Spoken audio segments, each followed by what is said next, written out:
اعوذ باللہ من الشیطان الرجیم بسم اللہ الرحمن الرحیم قل من یرزقکم من السماء والارض ام من یملک السمع والابصار ومن یخرج الحی من المیت ویخرج المیت من الحی ومن یدبر الامر فسیقولون اللہ فقل افلا تتقون فذلکم اللہ ربکم الحق فماذا بعد الحق الا الضلال فانا تصرفون کذالک حقت کلمۃ ربک علی الذین فسقوا انہم لا یؤمنون قل هل من شرکائکم من یبدأ الخلق ثم یعیدہ قل اللہ یبدأ الخلق ثم یعیدہ فانا تؤفکون قل هل من شرکائکم من یہدی الی الحق قل اللہ یہدی للحق افمن یہدی الی الحق احق ان یتبع من لا یہدی الا ان یہدی فما لکم کیف تحکمون وما یتبع اکثرهم الا ظنا ان الظن لا یغنی من الحق شیئا ان اللہ علیم بما یفعلون وما کان ھذا القرآن ان یفترى من دون اللہ ولکن تصدیق الذی بین یدیہ بتفصیل الکتاب لا ریب فیہ من رب العالمین ام یقولون افتراہ قل فأتوا بسورۃ مثلہ وادعوا من استطعتم من دون اللہ ان کنتم صادقین بل کذبوا بما لم یحیطوا بعلمہ ولما یأتہم تأویلہ کذالک کذب الذین من قبلہم فانظر کیف کان عاقبۃ الظالمین ومنہم من یؤمن بہ ومنہم من لا یؤمن بہ ربک اعلم بالمفسدین۔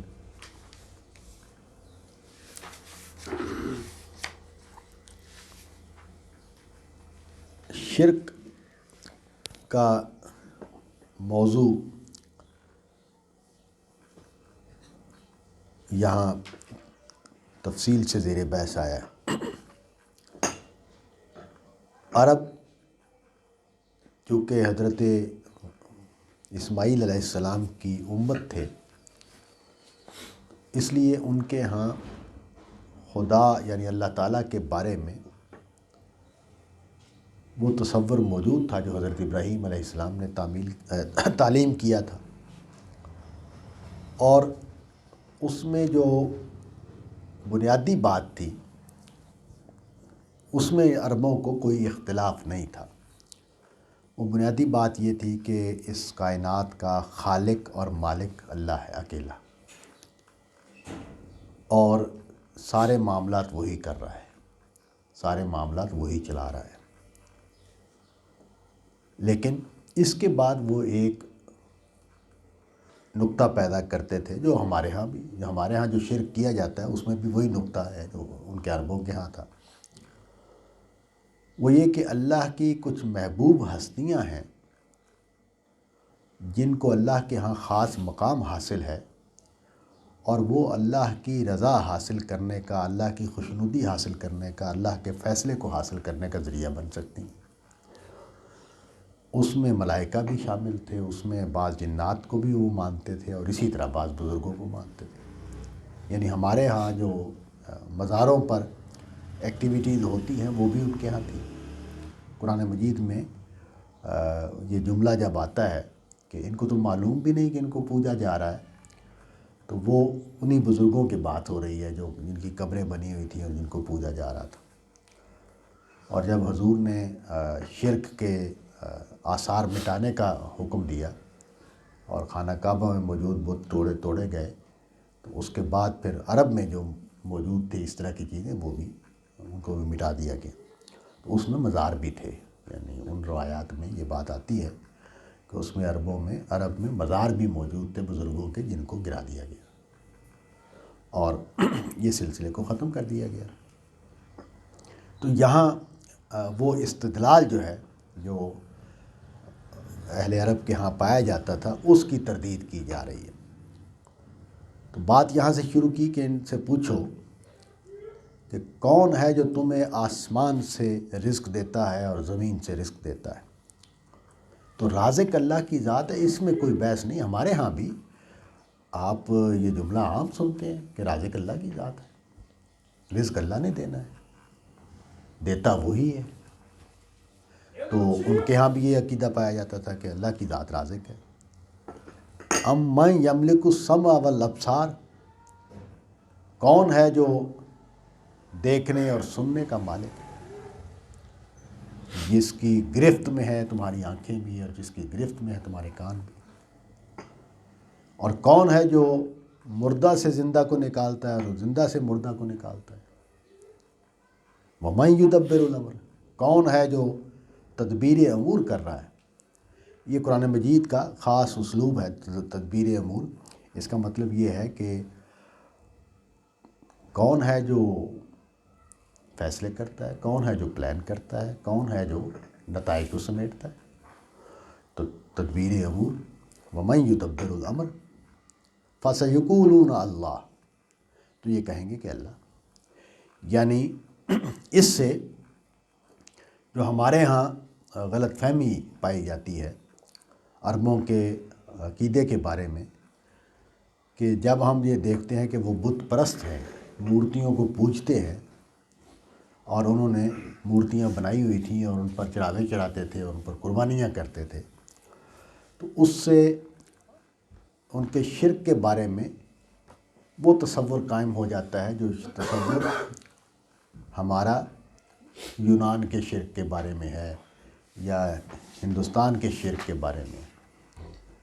ہندوستان کا شرک اور یونان کا جو شرک ہے اس میں دیوتاؤں میں تقسیم کیا ہوا ہے پورا نظام، اور اس میں ایک بڑا دیوتا ہوتا ہے، اور بلکہ ہندو مت جو ہے اس میں بھی پیچیدگیاں ہیں بہت زیادہ۔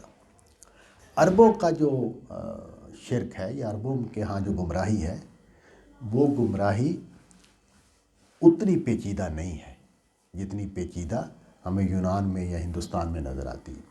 تو قرآن مجید نے جب اس کو بیان کیا، یعنی یہ جو جملہ آیت ہے جس کو ہم نے ابھی پڑھا، کہ جب یہ سوال ان سے کیے جاتے ہیں تو وہ کہتے ہیں اللہ، تو اس کا مطلب یہ ہے کہ اللہ کے بارے میں جو ہمارا تصور ہے وہی تصور ان کا ہے، یعنی ان کے تصور خدا اور ہمارے تصور خدا میں کوئی زیادہ فرق نہیں ہے۔ اور اس کی وجہ کیا ہے؟ یہ جو فرق کا نہ ہونا ہے اس کی وجہ یہ ہے کہ وہ ابراہیم علیہ السلام اور اسماعیل علیہ السلام کی روایت پر کھڑے تھے۔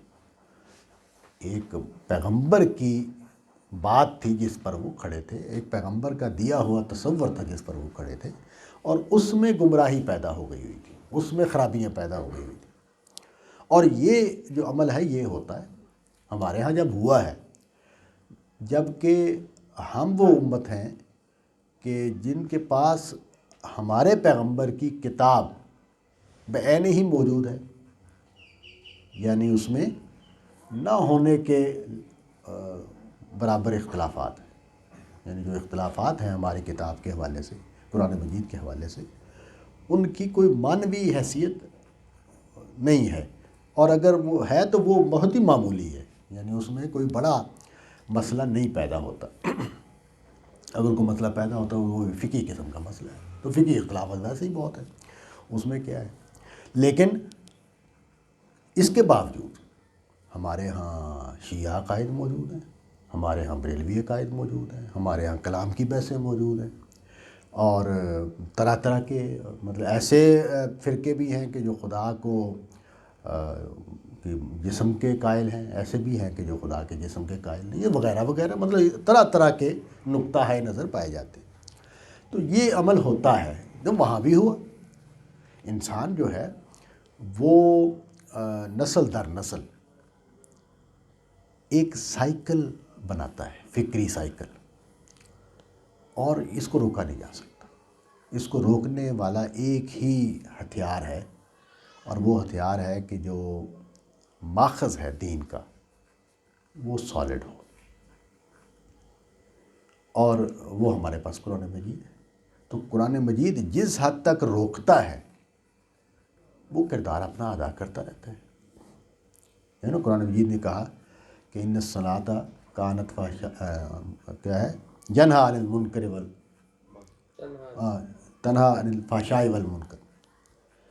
تو نماز اپنا کام کرتی ہے، کوئی نمازی جو ہے وہ جب بھی کوئی بری کام بات کرنے لگتا ہے، بے حیائی کا کام کرنے لگتا ہے یا بے ایمانی کا کام کرنے لگتا ہے، تو اس کے اندر سے تگڑی آواز آتی ہے، یہ بری بات ہے، غلط بات ہے، تو وہ اپنا کام کرتی ہے۔ میں اس آواز کو سنتا ہوں نہیں سنتا ہوں، اس کو دبا دیتا ہوں، تو یہ میرا کام ہے۔ تو انسانوں کو جو آزادی فکر و عمل حاصل ہے، جس کی وجہ سے امتحان ہو رہا ہے، اس کے نتیجے میں تبدیلیاں آتی ہیں۔ تو یہ ہے پرابلم کہ جب تم یہ بات مانتے ہو کہ رزق اللہ دیتا ہے، سب و بسر کا مالک وہ ہے، زندگی اور موت اس کے اختیار میں ہے، تمام کائنات کو وہ چلا رہا ہے، تو پھر ان سے پوچھو افلا تتقون، تم اتنی بڑی بات کہتے ہوئے اللہ سے ڈرتے کیوں نہیں؟ یعنی قرآن مجید کا استدلال کیا ہے شرک کے اوپر؟ ایک ہی نقطہ ہے قرآن مجید جس کو بار بار وہ بیان کرتا ہے، وہ یہ کہ شرک کی خبر اللہ کی طرف سے آنی چاہیے۔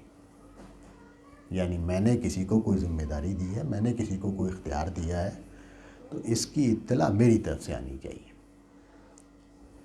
قیاس سے کیسے تم یہ فیصلہ کر سکتے ہو کہ فلاں کو اللہ نے شریک کیا ہوا، فلاں اللہ کا محبوب ہے؟ اچھا، یہ جو محبوب کا لفظ ہے نا، یہ بہت مس لیڈنگ ہے۔ یہ بات ٹھیک ہے، یعنی مجھ سے اگر کوئی بندہ پوچھے کہ رسول اللہ اللہ کے محبوب ہیں یا نہیں، تو میں یہ کہوں گا ہیں، اس لیے کہ قرآن مجید میں یہ بات بیان ہوئی ہے کہ اللہ اپنے نیک بندوں کو پسند کرتا ہے، اور حب کا لفظ استعمال ہوا ہے، تو اس لیے محبوب ہونے میں تو کوئی بحث نہیں۔ لیکن محبوب ہونے کا ایک تصور ہے خدا کی نسبت سے، اور محبوب ہونے کا ایک تصور ہے انسانوں کی نسبت سے۔ ہم اللہ کو انسان بنا دیتے ہیں۔ میں جب کسی سے محبت کرتا ہوں تو میں کمزور پڑ جاتا ہوں، میں اس کی ناخوشی کو قبول نہیں کر سکتا، میرے لیے اس کی تکلیف قابل قبول نہیں ہے جو میرا محبوب ہے، تو میں کمزور پڑتا ہوں۔ میری اولاد میرا محبوب ہوتی تو میں وہاں کمزور ہوں، اسی لیے تو کہا کہ یہ تمہاری بیویاں اور تمہاری اولاد تمہارے لیے فتنہ ہے، اس لیے کہ میں وہاں کمزور پڑتا ہوں، میں ان کی تکلیف، ان کی مشکل، ان کی مصیبت گوارا نہیں کر سکتا۔ لیکن خدا جب محبت کرتا ہے تو وہ کسی طرح کمزور نہیں پڑتا،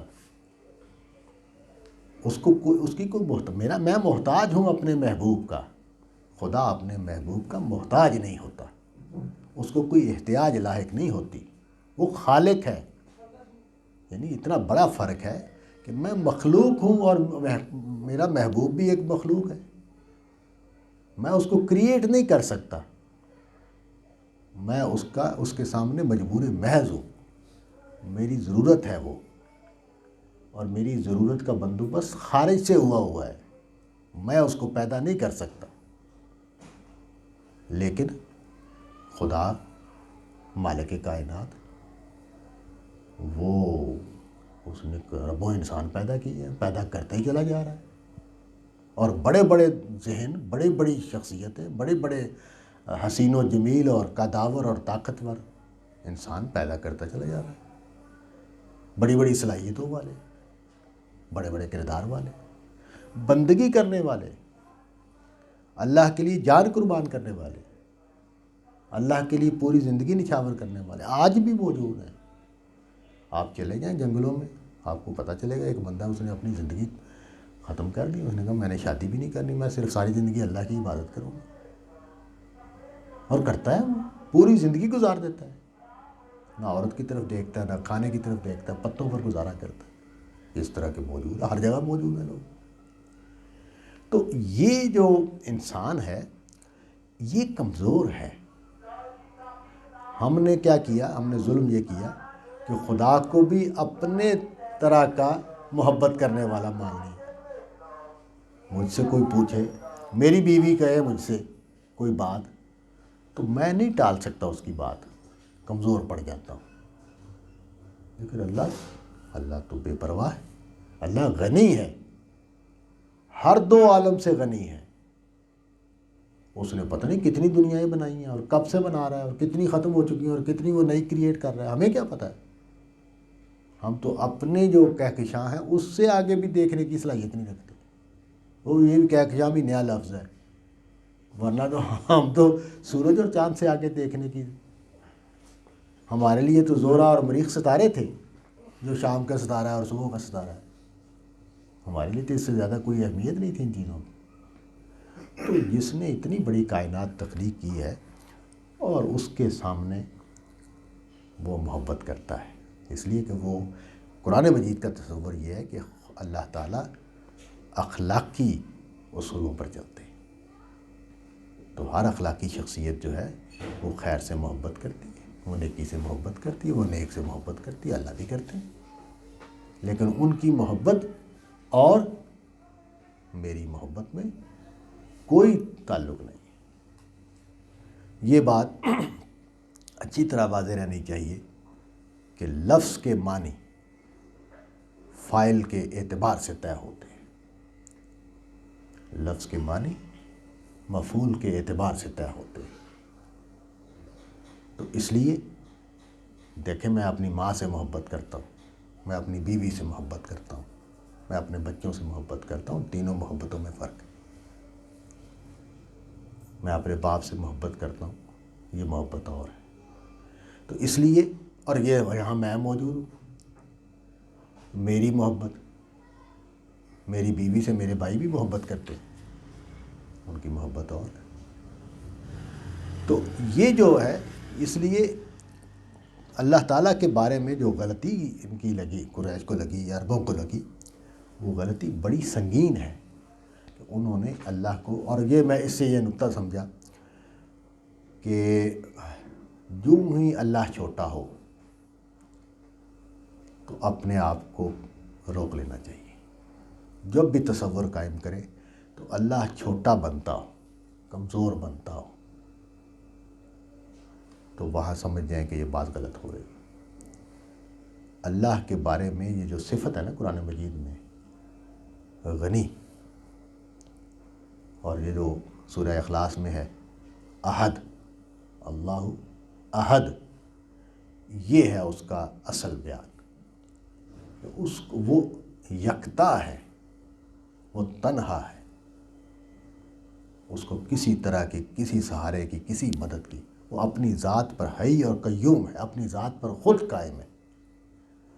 تو یہ ہے جس سے جو ہی ہم ہٹتے ہیں تو پھر یہ دیوی دیوتا، جنات، بابے بزرگ، عامل حضرات اور یہ سب چیزیں جو ہیں، یہ میری ضرورت. اب دیکھیں، میں نے جب خواتین کو کلاس شروع کی تو 1.5 سال مسلسل مجھے یہ سوال ہوتا رہا وہاں کہ جی میں سورہ ملک پڑھ لوں، میں فلانی سورت پڑھ لوں، فلانے دن یہ کام کر لوں. تو مجھے کئی بار یہ کہنا پڑا کہ آپ ضرور پڑھیں، ہو سکتا ہے اس سے جو فائدہ آپ سمجھ رہی ہیں وہ بھی آپ کو حاصل ہو، لیکن میں یہ بتا دوں کہ یہ عبادت نہیں کر رہی آپ، کہ آپ عبادت نہیں کر رہی. یہ نہ سمجھیں کہ میں تلاوت قرآن کا مجھے ثواب ہو. آپ تو اپنا کوئی مسئلہ حل کر رہے ہیں، ایک وظیفہ یا چلہ کر رہے ہیں. تو عبادت اللہ کی یاد ہے، اللہ کو یاد کرنا، اللہ سے دعائیں مانگنا، تو وہ اور چیز ہے اور یہ اور چیز ہے. یہ تو ایک چلہ ہے، یہ ایک وظیفہ ہے. اور یہ غلط فہمی نہیں ہونی چاہیے کہ یا وہاب اور یا لطیف یا خبیر کی تسبیح پڑھنے سے میرا مسئلہ بھی حل ہو جائے گا اور میں عبادت میں بھی رہوں گا. نہیں، نماز پڑھیں، دعا کریں، اللہ سے دعا کریں اور نماز پڑھیں. اور ساتھ ہی میں یہ کہہ دیتا ہوں کہ نبی صلی اللہ علیہ وسلم کی پوری زندگی مصائب سے بھری ہوئی ہے، مصیبتوں سے پر ہے. مکی زندگی بھی، مدنی زندگی بھی. خوف کے ایسے زمانے گزرے ہیں کہ پیریں بٹھانے پڑے ہیں. جنگ کی ایسی صورتحال ہوئی ہے کہ وسائل نہیں اور جنگ مسلط ہو گئی ہے۔ تو اس طرح کی بیماریاں آئی ہیں، گھر میں ناچاکی کے واقعات ہوئے ہیں، حضور نے کبھی کوئی وظیفہ نہیں بتایا، کیا وہ آج بیٹھ کے 1.25 مرتبہ آیت کریمہ پڑھیں گی اور یہ مصیبت ٹل جائے گی؟ اس طرح کی کوئی بات، حضور کی زندگی خالی ہے اس سے۔ تو اس کا مطلب یہ ہے کہ یہ اگر اس کا کوئی فائدہ ہے تو ضرور اٹھائیں۔ مجھے تو نہیں پتہ، میں تو اس فیلڈ کا آدمی نہیں ہوں، لیکن اس کو عبادت نہ سمجھیں، ٹھیک ہے؟ جیسے دنیا میں بہت ساری تدبیریں ہم کرتے ہیں، اس طرح ایک تدبیر یہ بھی ہے، تو اس کو ایک دنیاوی تدبیر کے طور پر کر لیں۔ تو لیکن یہ مسئلے کہاں سے پیدا ہوتے ہیں؟ اللہ کو چھوٹا سمجھنے سے۔ یہ اللہ کو جب تک چھوٹا نہیں کرتے اس وقت تک، یعنی میں یہ سمجھتا ہوں کہ اللہ کو کسی طریقے سے قابو کیا جائے، اللہ میرے قابو میں آ جائے، میری مرضی کے مطابق چلنے لگ جائے، اس کے میں طریقے، طور طریقے، اسی میں شرک آتا ہے، اسی میں یہ چلے وظیفے آتے ہیں، یہ سب چیزیں اسی میں آتی ہیں۔ تو اس کے پیچھے نفسیات یہ ہے کہ دنیا کی جو کارروائی ہو رہی ہے اس کا کوئی سرا میرے ہاتھ میں آ جائے، اس کی کوئی ڈور میرے ہاتھ میں آ جائے، اور اس کے نتیجے میں کچھ کرنے کے، کچھ کروا ڈالنے کے قابل ہو جاؤں۔ تو شرک بھی اسی میں سے آتا ہے، حتیٰ کہ آخرت کو بھی اس میں شامل کر لیتے ہیں۔ کذالک حقت کلمۃ ربک علی الذین فسقوا انہم لا یؤمنون۔ اسی طرح اللہ کی بات ان لوگوں پر ثابت ہو گئی ہے کہ جنہوں نے نافرمانی کی کہ وہ ایمان نہیں لائیں گے۔ تو اس اصول کو بیان کر دیا کہ ایمان نہ لانے کا سبب خدا کا فیصلہ نہیں ہے، بندے کا فیصلہ ہے، کیونکہ پہلے یہ بیان کرتی کہ فسقو، انہوں نے نافرمانی کا رویہ اختیار کیا۔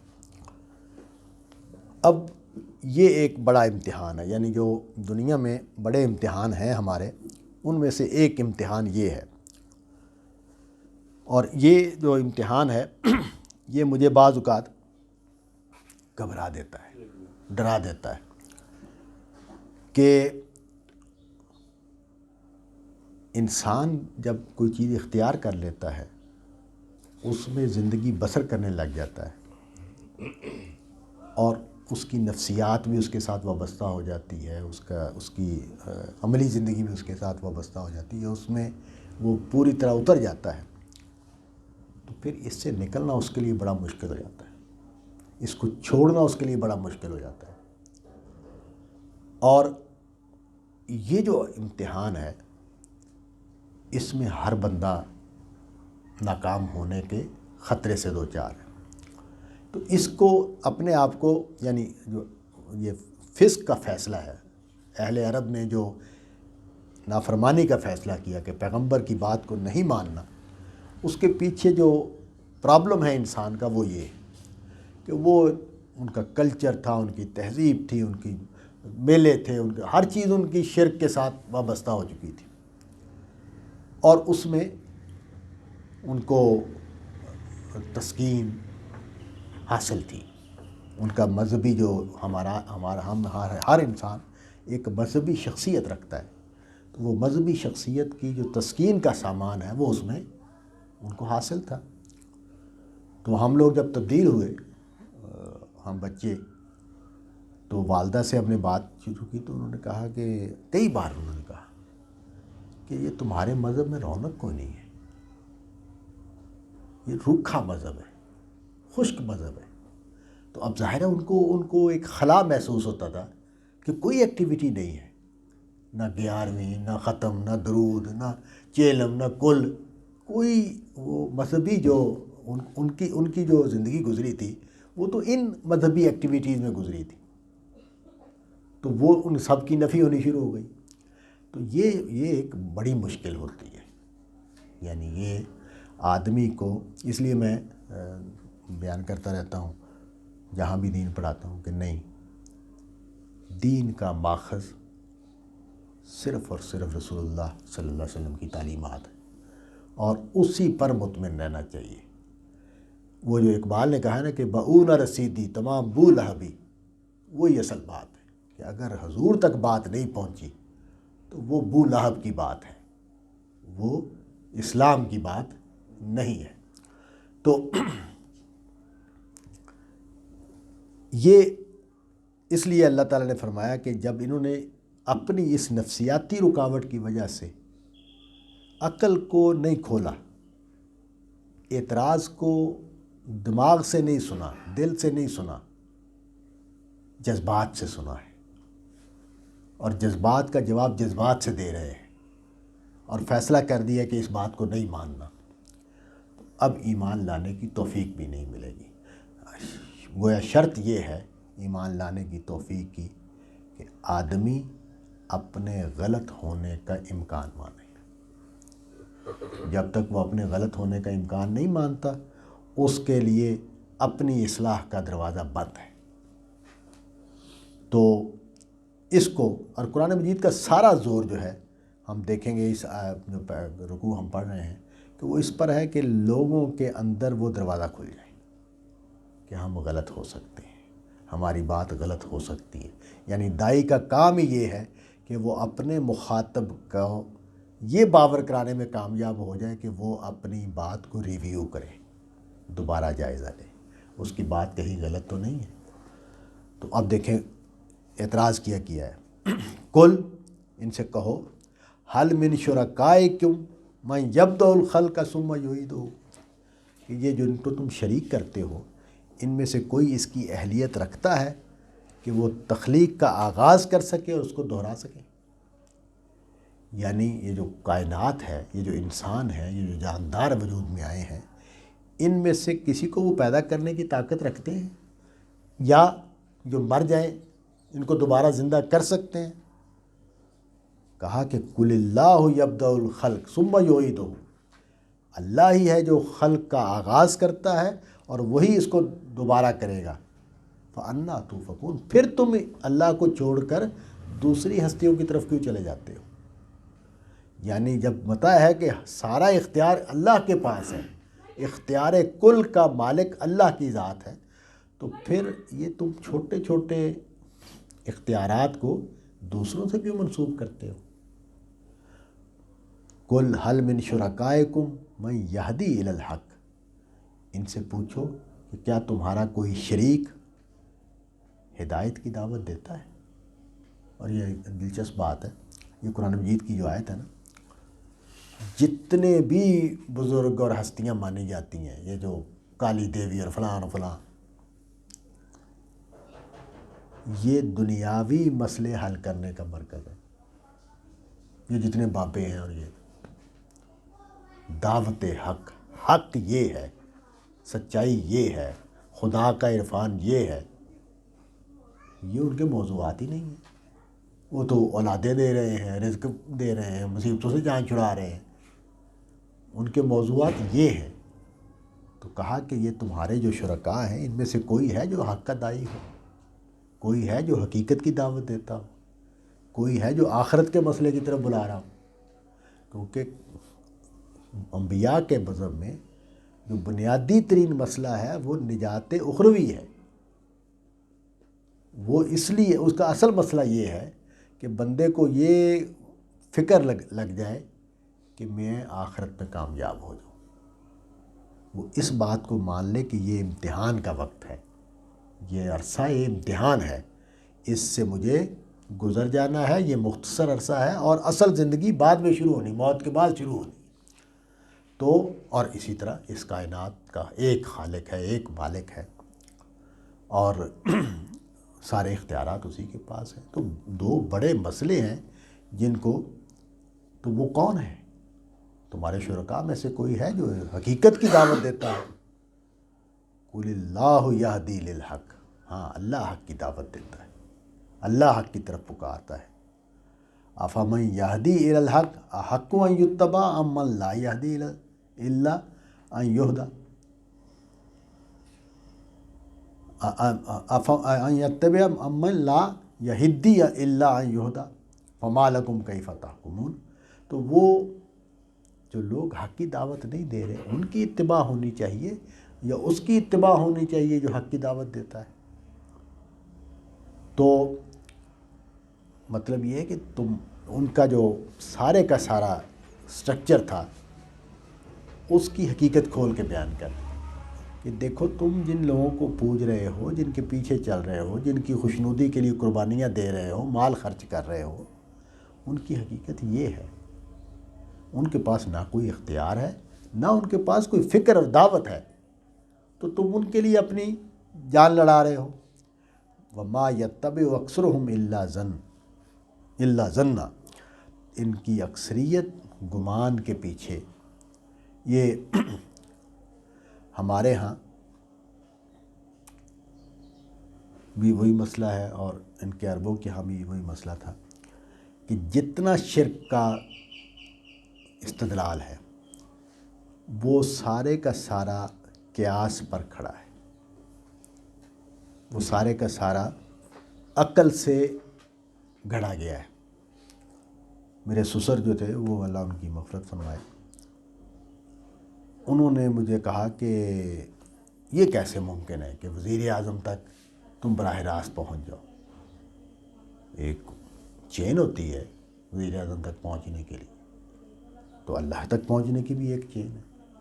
تو یہ اللہ کو وزیر اعظم سے قیاس کر کے ساری بات کی جا رہی ہے، یعنی دنیا میں جو انسانوں کا نظام ہے اس سے سمجھا جا رہا ہے کہ اللہ کا نظام بھی یہی ہوگا۔ بھئی ہمارا وزیر اعظم تو اس کے کانوں کی صلاحیت بھی محدود، اس کی آنکھوں کی صلاحیت بھی محدود، اس کے ہاتھوں کی صلاحیت بھی محدود، اس پر خدا کو کیسے قیاس کیا جا سکتا ہے؟ خدا کو تو اس نظام کی ضرورت ہی نہیں ہے۔ جو یہ کہتا ہے کہ تم دو ہوتے ہو تیسرا میں ہوتا ہوں، تم چار ہوتے ہو پانچواں میں ہوتا ہوں، تو اس کو اس نظام کی کیسے ضرورت ہے؟ جو براہ راست سنتا ہے، بلکہ وہ کہتا ہے کہ تمہارے دلوں کے اندر آنے والا خیال بھی مجھے معلوم ہوتا ہے، جو کہتا ہے کہ میں تمہاری شرح سے زیادہ تمہارے قریب ہوں، اس کو اس طرح کے کسی سسٹم کی کوئی ضرورت ہی نہیں۔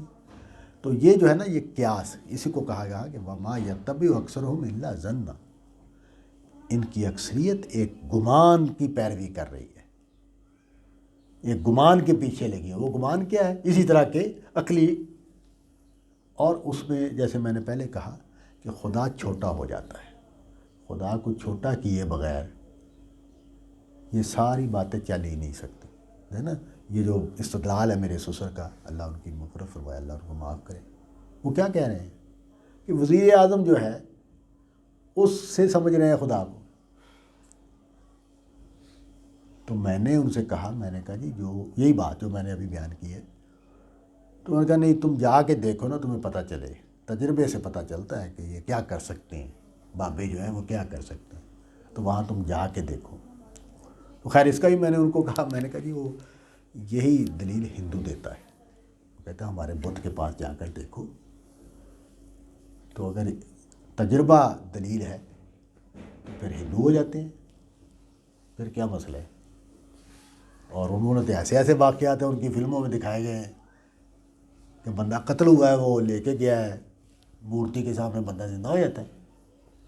تو وہ ساری کہانیاں تو وہاں بھی موجود ہیں۔ تو کیا ہے؟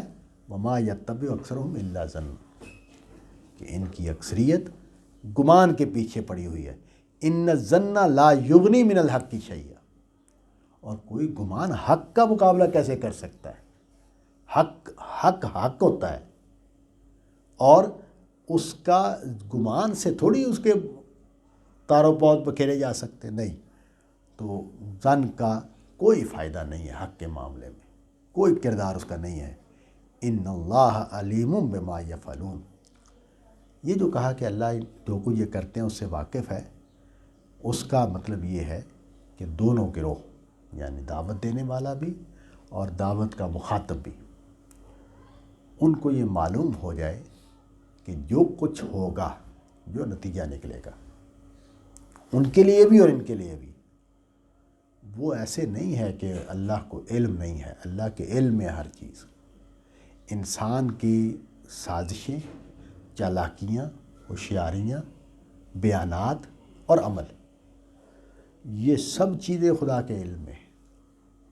وہ کچھ حکمتوں کے تحت کسی چیز کو نہیں چھیڑتا تو نہیں چھیڑتا، کیونکہ اس نے انصاف کرنا ہے نا۔ اللہ تعالیٰ کو جو ہدف اللہ نے اپنے لیے رکھا ہوا ہے وہ یہ کہ جب لوگ جنت میں جائیں اور جب لوگ جہنم میں جائیں، تو یہ سوال نہیں اٹھنا چاہیے کہ ناانصافی ہو جائے۔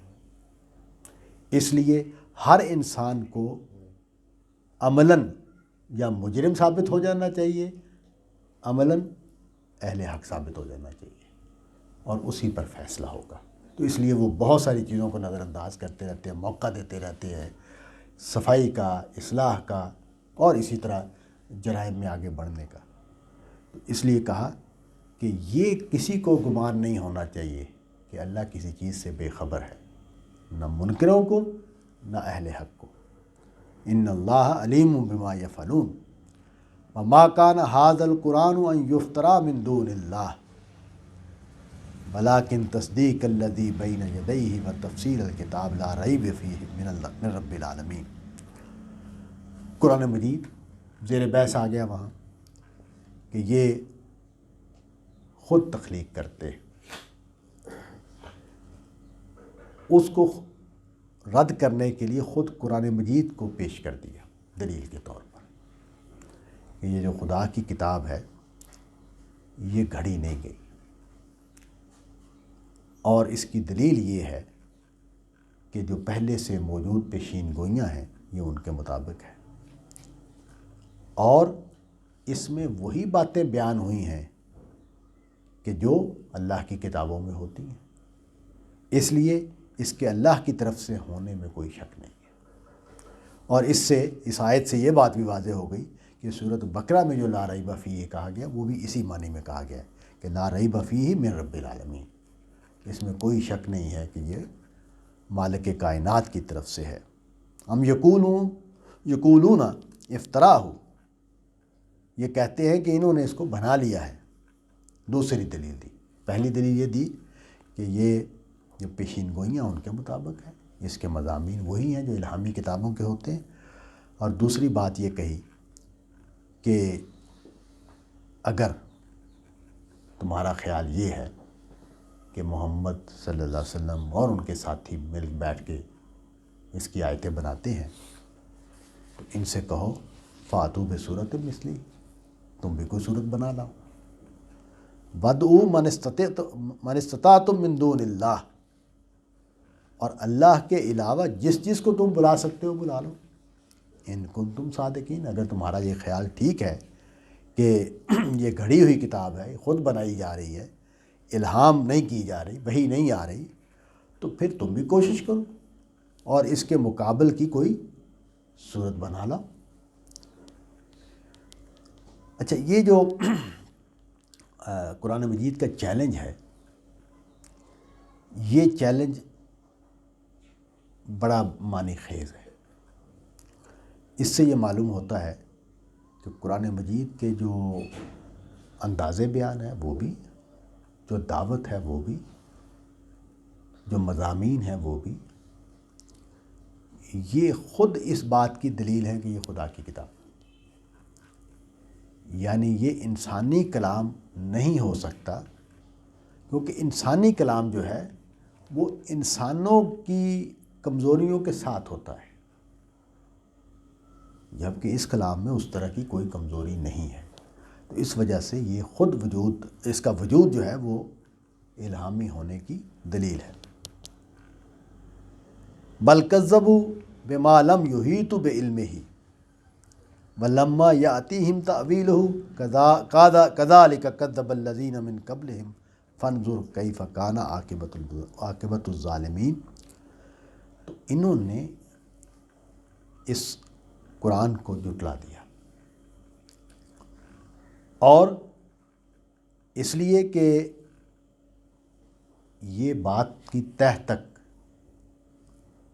پہنچنا ان کے لیے ممکن نہیں ہو سکا، لیکن جو قرآن مجید میں کہا جا رہا ہے وہ ہو گیا۔ وَلَمَّا يَأْتِهِمْ تَأْوِيلُهُ، جب عذاب آ گیا جب خدا کے فیصلے نافذ ہو گئے تو پھر کیا ہوگا؟ مار دیے جائیں گے، مار دیے جائیں گے تو پھر وہی ان کا انجام ہوگا جو پچھلی قوموں کا ہوا ہے۔ کذالک، اسی طرح کا انجام جو تم سے پہلے تھے۔ چنانچہ فانظر، دیکھو، کیف کان عاقبۃ الظالمین، اس طرح کے ظالموں کا انجام کیا ہوا تھا۔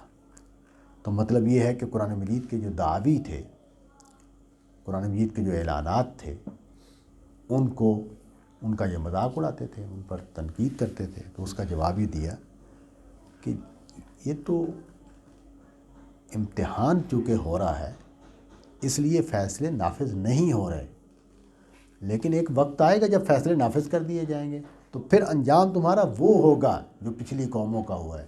یہ نہیں ہوگا کہ تمہیں پھر مہلت مل جائے گی اور تم عذاب کو دیکھ کے ہدایت کے راستے پر آ جاؤ گے۔ وَمِنْهُمْ مَنْ يُؤْمِنْ بِهِ وَمِنْهُمْ مَنْ لَا يُؤْمِنْ بِهِ وَرَبُّكَ أَعْلَمُ بِالْمُفْسِدِينَ۔ اب نبی صلی اللہ علیہ وسلم اور صحابہ کو مخاطب کر کے کہا کہ ان میں سے کچھ لوگ ایمان لائیں گے اور کچھ لوگ ایمان نہیں لائیں گے۔ تم لوگوں کو فکر کرنے کی ضرورت نہیں ہے کہ اللہ کو پتہ نہیں ہے کہ کون فسادی ہے۔ اللہ کو یہ بات معلوم ہے، اور جو مفسد ہیں ان کو اللہ سزا دے گا، اور جو اہل ایمان ہیں ان کو اللہ جزا دے گا۔ وآخر الدعوانا ان الحمد للہ رب العالمین۔